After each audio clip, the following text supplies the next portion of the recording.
Hi everyone, and welcome to my very first ASMR Reddit Stories reading. Thank you so much for being here. I'm really excited to share these stories with you. So with that being said, find a comfy spot, sit or lay, grab some tea, or any other relaxing drink to your liking, and let's dive right in. Our first story comes from Am I the A-Hole? The following is titled, Am I the A-Hole for not agreeing with rules put in place in my house? Typing on my phone and first Reddit post, so might be a little messy. I, 18 female, had turned 18 in July. I knew that would come with paying keep because my mother, 37 female, and stepdad, 37 male, had told me so much before. I was told I'd pay 125 euros a month and do my own washing and make my food, etc. I was fine with that, made enough sense. I didn't have a job at the time, so I had to use benefits, which most of the money went towards paying keep. Anyway, around 1 month ago, I finally got a job and I'm making a decent amount of money, but then my parents started asking me for more money, around 200 euros or pounds a month, and they do everything. I wasn't entirely comfortable with this because it was a big jump in money that we agreed on, so we talked and kept it at what I was paying them now. Fast forward a couple of weeks, and I wake up to my mom saying that she and my stepdad sat down and had a talk without me last night about the fact that apparently I'm not keeping up my part of the deal, which was doing washing, keeping my room tidy, etc. Context: I share a room with my two sisters, so it does get messy.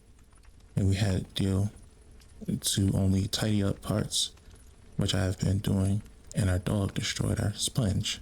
So we don't have anything to wash dishes with right now. Anyway, my mom hands me a list saying that I'm paying £150 a month, but every year I'm hearing on my birthday it goes up £50, which I find a little weird, but okay, sure. She only said only this on this list that she would 2 loads of my washing, which I'm fine with. I'm guessing that she's trying to say on this list she would do 2 loads, but she would have to put the word two in it, or do. Now on the side is where I found things frustrating. This side was things expected of me. The list had things like if I order myself food, not to eat in front of my younger brother unless I get him something too. No putting my feet up on the couch, no lying down on the couch, and no covers downstairs. I also have to ask if I want to use the TV in the living room because my keep doesn't go towards the TV. I guess these rules frustrated me because they're so nitpicking. I told my mom this and she got mad, but I also wasn't happily that they had this conversation behind my back. I don't know, I am the asshole for not being happy with what I'm expected to do. So absolutely not the a-hole. Although I will say, please go get a sponge.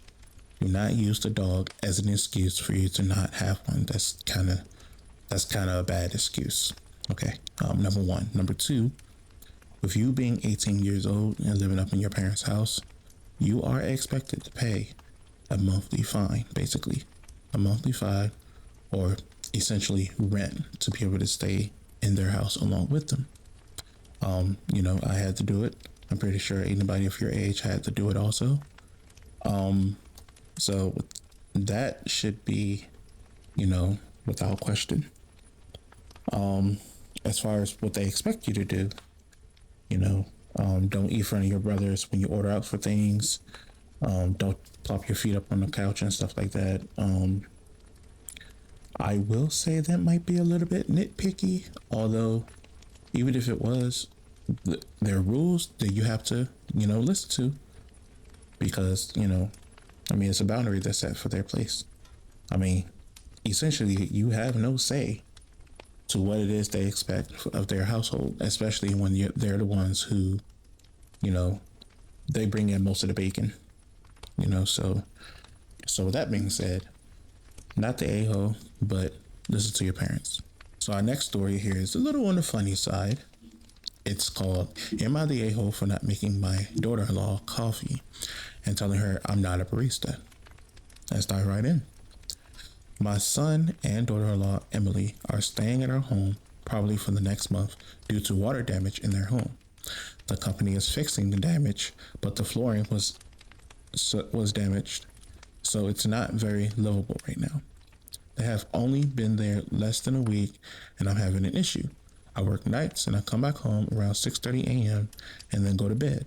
My husband is usually up, so I make him a coffee/breakfast before I turn in. Just something like to do. Just something I like to do. Okay. More quality time before he heads to work. I asked my son and Emily if they would also like coffee for breakfast before they go to work. They said no to food, but yes to coffee. That was easy, and I just made 2 extra cups. I asked them to tell me if they want me to change how to make their coffee. I thought they would just tell me, use the cream, or if I had a preference on blend. Emily texted me last night and said she left instructions for the coffee. This morning, I came home to very detailed instructions how to make a complex coffee. It was like a Starbucks drink. She wanted foamed milk on top, different syrups, a specific coffee bean, ground fresh, in parentheses, and a different brewing method. We had a drip coffee machine. Most of the stuff was on the counter. I decided I wasn't doing that and just made the normal coffee. Emily wasn't happy, and we got into an argument before she went to work. I basically told her I'm not a Starbucks barista and I'm not going all of that. I guess you're trying to say doing all that, but you put going. She told me I shouldn't have offered in the first place if I wouldn't make the coffee to her liking. We left on a sour note. I've been getting texts from my son about not being hospitable, so I am having trouble sleeping at the moment. Should I just make the coffee? So, first and foremost, shout outs to you for being a great mom, for letting your son and your daughter-in-law stay in your house while they have their house being repaired from water damage. Shout outs to you. You're a great mom. With that being said, you are definitely not the a-hole in this situation. I think maybe if you had like a little softer tone and let her know that, you wasn't going to do such things, then, maybe it wouldn't have been an argument. But on the same token, like you say, you're not a barista, especially not a professional one. Maybe not, I don't know. But you're not a barista. And, she's not paying for this service. Therefore, you making coffee for her was out of a kind gesture and not something that she's paid to do. So with that being said, if she wants a coffee like that, she should make a coffee like that by herself and not demand for anybody else to do it. You're not at fault for not making a coffee that she asked for. And for the son to come in and step in and say that you're not being hospitable, well, remember where you came from. Your house is damaged. So I think you need to check yourself before you realize the situation you're in. You're not in a really good situation to be saying stuff like that, because if your mom wasn't really hospitable, you wouldn't be in her house while your home is getting repaired. I may have, repeated and said that like over and over again, but I know if it was me,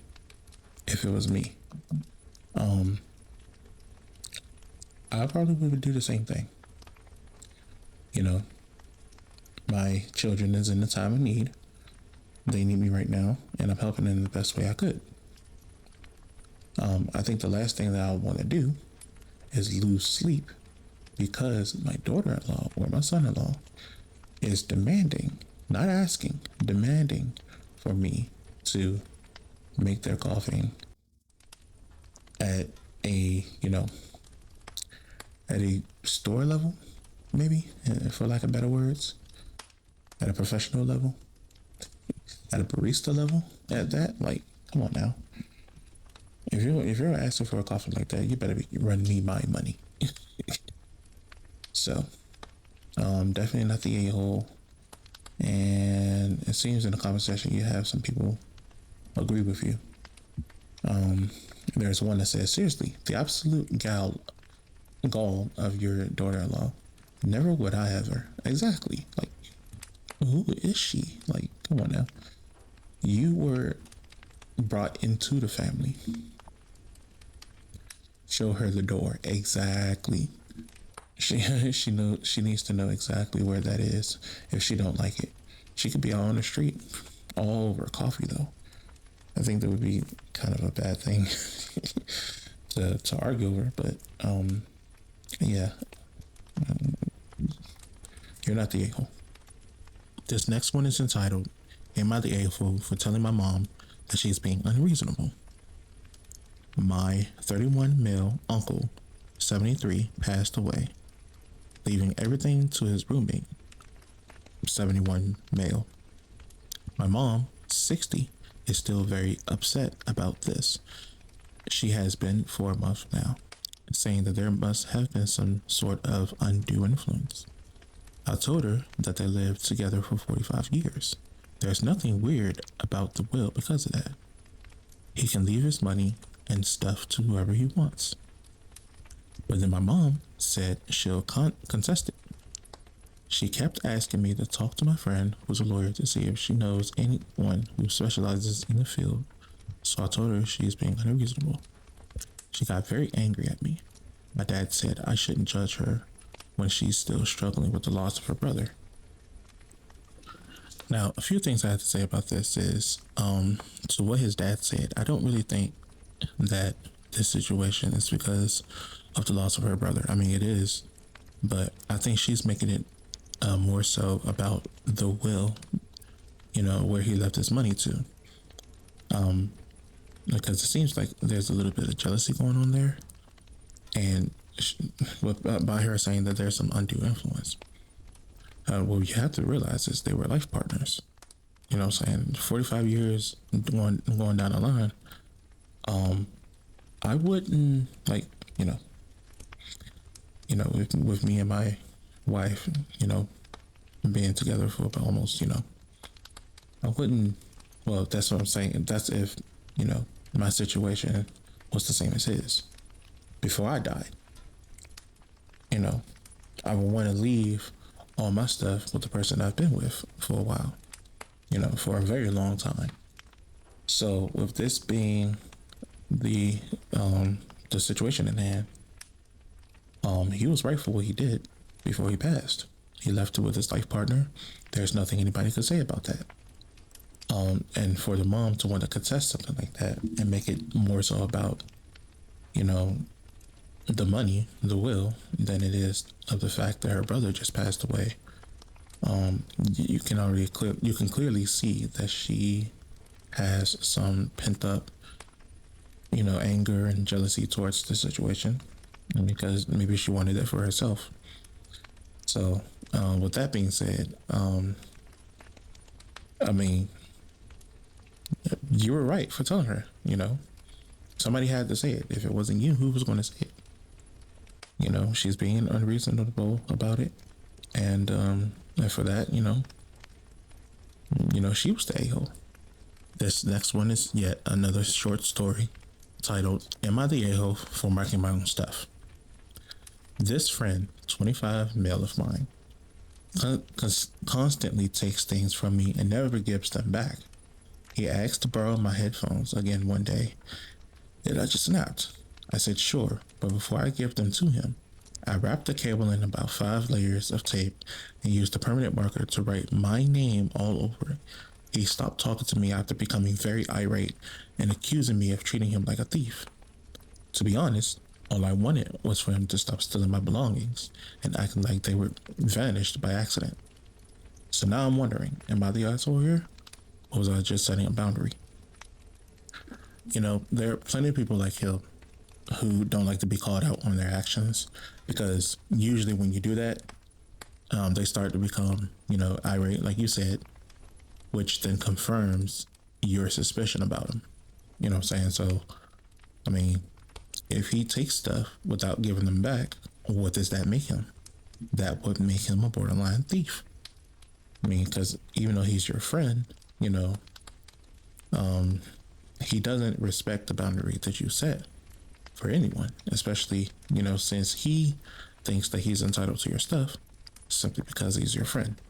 And that's not how friendships are supposed to work.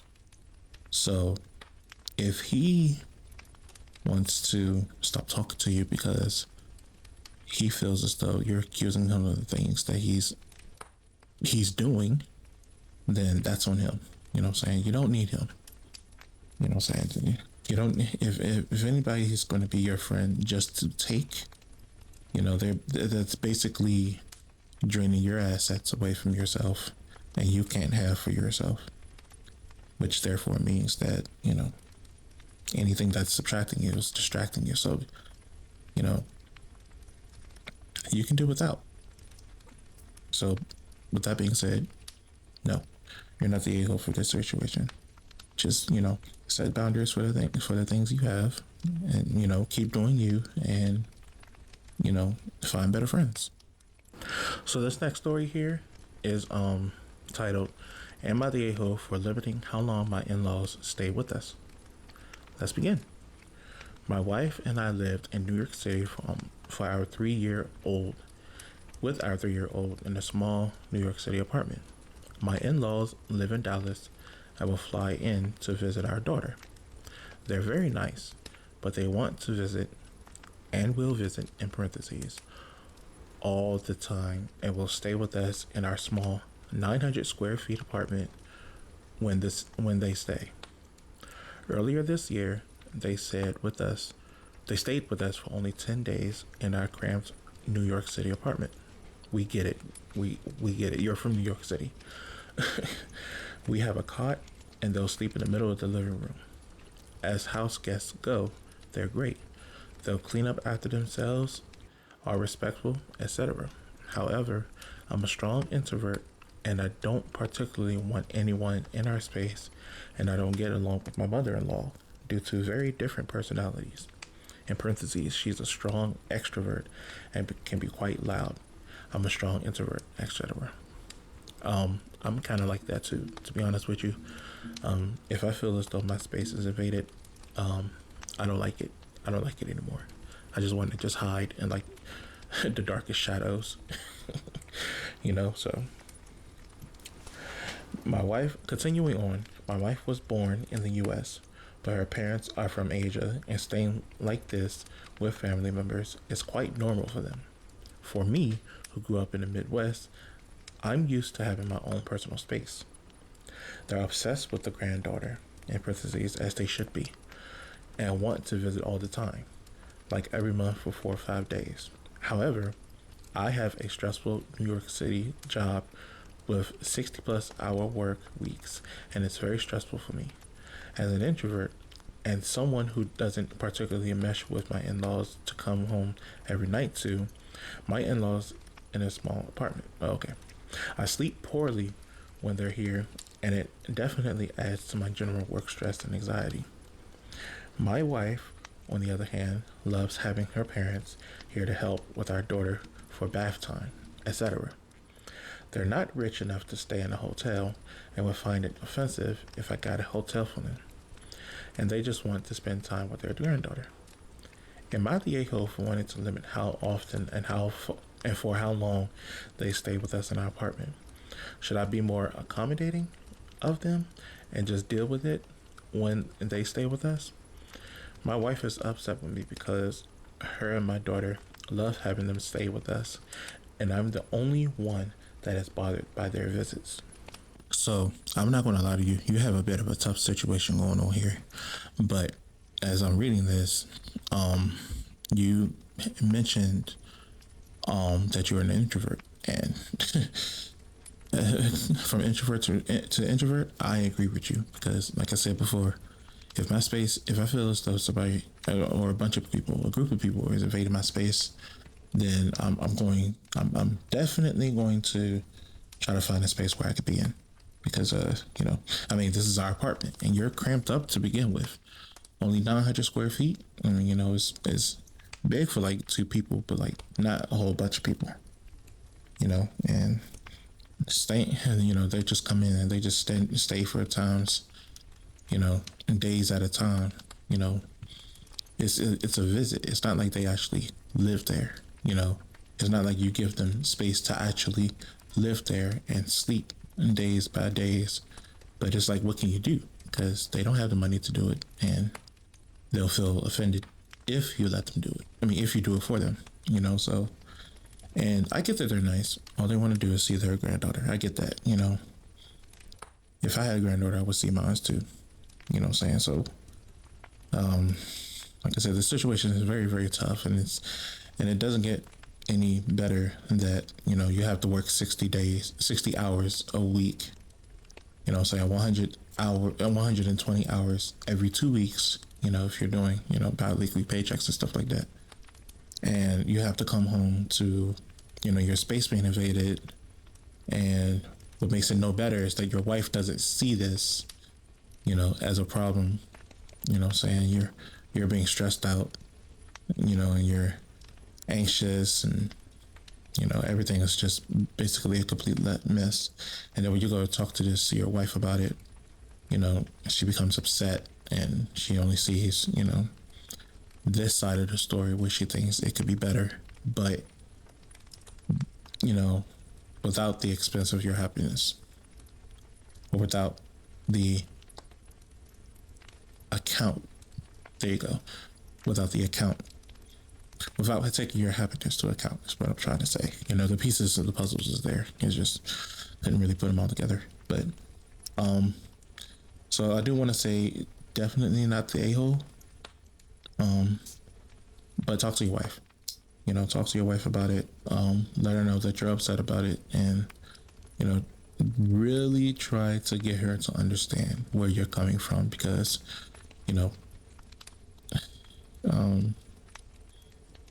if you say it in such tones, it may be taken the wrong way. So make sure you thoroughly explain yourself to her. Okay, so the last story for this video is titled, "Am I the a-hole for using my mom's credit card since she won't pay me back?" Let's begin. I, 20, female, have a somewhat good relationship with my mother, though she forgets things often and would say I'm lying if she doesn't remember the exact situation. Many times over the years, I have had to pay for things for her because she forgot her form of payment when shopping or such. One time was when she took me out to treat me to get a haircut for my birthday. At the salon, she starts to insist that I get highlights or dye my hair in some way since it was my 16th birthday. I once dyed my hair when I was 12 with an at-home kit and absolutely ruined my hair. So much that I swore I would never bleach my natural hair again. Anyway, she ends up just telling the lady to put in black lowlights, which barely showed up on my dark brown hair. And the total was $180 for mine along with her haircut of $80. And hair products she needed to ended up being around $360. But she forgot her card, so I had to pay in cash, spending all of what I had at the moment. I had mobility issues, so I'm mainly limited to jobs like babysitting, house sitting, dog sitting, and other side hustles. I make around $600 a year. I try to get the money in my savings account as soon as possible, but I rely purely on her to take me there, since she set it up with her as the guardian I have to be with. Other times have been when getting groceries, $240, decorations, $75, first aid supplies, to make gift bags for some coworkers, $118, and it goes on. Over the years, it has amounted to over $3,000. And just, oh no, I forgot my card. Do you have cash? I've tried bringing each situation up several times and asked her to repay me, but she usually just says she doesn't remember it happening. Or if she does remember, albeit rarely, she'll say to remind her the next time I want something expensive, to which she forgets the next time. A couple of months before I started college, she decided to open a credit card with hers and my name on it, saying it would help build credit. Stated that she put in on automatic payments. Did not ask me. Luckily, she didn't set it up properly. It's just a card with my name, with only her credit attached. She has over 15 credit accounts open. The card already had a balance of $825 when I was put on it. Anyway, I start college and find out that the campus machines and cafeteria only take card or account, but you have to have money on your account.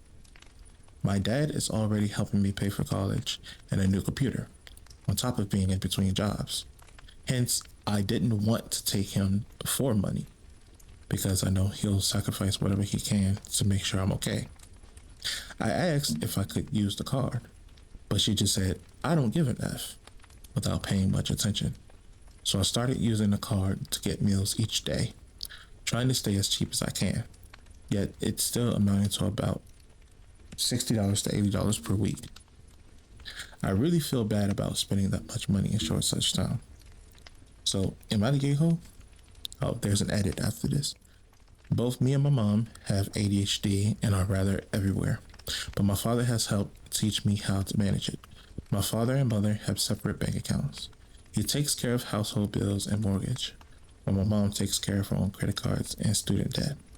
Recently, to prevent from having to pay anything, I only carry around the card in question. So I wouldn't say that you're the a-hole for getting permission for spending money your mom said that you can use. But at the same time, I also would encourage you to keep yourself safe, because although the card is credited in her name, I mean, it is used for her credit. It's still under your name, which means you still have ties to that credit. So keep yourself safe and try not to put yourself in debt. You know, when it comes around that you have to pay it back, because, you know, that's how credit cards work. Now, as far as the payback from your mom, you definitely may want to see about that payment, you know, and keep asking her over and over, because the more she forgets, the more money you're not going to get back, as far as she's concerned. Because, you know, she's very amnesic, you know, she doesn't remember things. So, you know, it's a lesson that you're going to have to learn. You know, the more she forgets stuff, you know, like if you're going to give her stuff, if you're going to give her anything, make sure that she pays it back in a day's minimum and days maximum. Because if she doesn't give it back to you at that time, you're never giving it back at all, as far as she's concerned. You know, so, and then $3,000, that's a lot of money. You know, you can't find that on the street these days. And you're getting $600 a year. That's $3,000 is 5 times, you know, that's 5 times your annual worth. So you would have to work that in 5 years should you continue to do it. I mean, I understand you're in college now. In college, you're aiming towards better opportunities, and you're going to be getting, you know, more money and stuff like that come time you find a better job. But I wouldn't say you are the a-hole. She gave you that permission to spend it, but at the same time, you know, keep yourself safe. Alright folks, and that's going to be it for today's video. If you've enjoyed, I encourage you to tap the like button, subscribe for more Reddit stories, and let me know in the comment section what were your thoughts, whether you agree with the things that I said about the stories, or if you disagree. Doesn't matter, let me know in the comment section. And to hear more stories about this, you know what to do. Hit that subscribe button, click that bell icon for more notifications, and I'll see you in the next video. Pleasant dreams.